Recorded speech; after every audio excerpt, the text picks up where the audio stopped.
Hindi siya online. Yeah.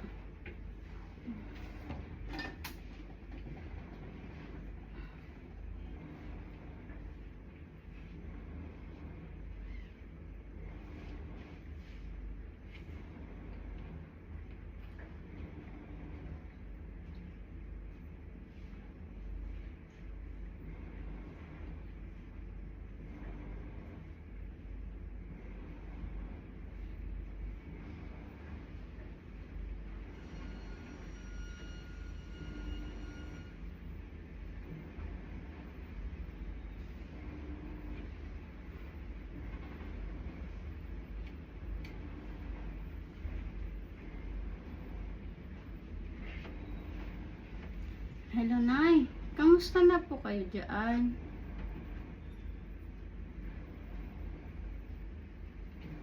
Sasabihin ko lang po sana na hindi po muna ako makakapagpadala ngayon.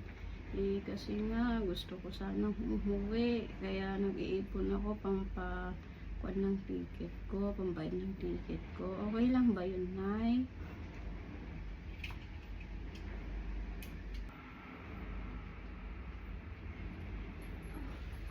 Oh, may tumatawag. May tumatawag.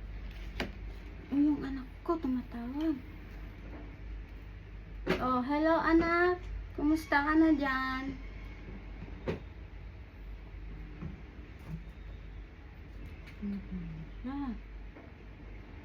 Oh, anak, kumusta ka na dyan? Busy ka ata, parang pagod na pagod ka. Oo na, kasi nga nakabihis ako ngayon. Oh, maganda ba yung outfit ko? Oh. Kasi nga nagsahod yung tatay mo. Kasasahod niya, ang laki ng sahod niya na. Kaya magsha-shopping muna ako, ha? Oh, ba't ka na umiiyak?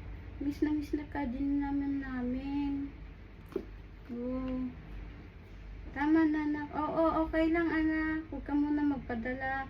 Kasi malaki naman yung sahod ng tatay mo. Ayos lang yun, na. Huwag ka nang umiyak. Ipunin mo na lang para pang bili mo ng ticket mo. Para makita ka din namin dito.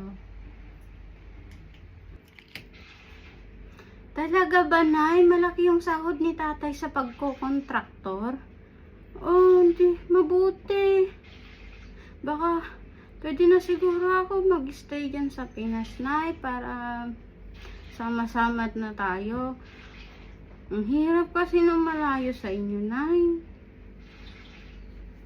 Namimiss ko na po kayo. I love you po, Nay.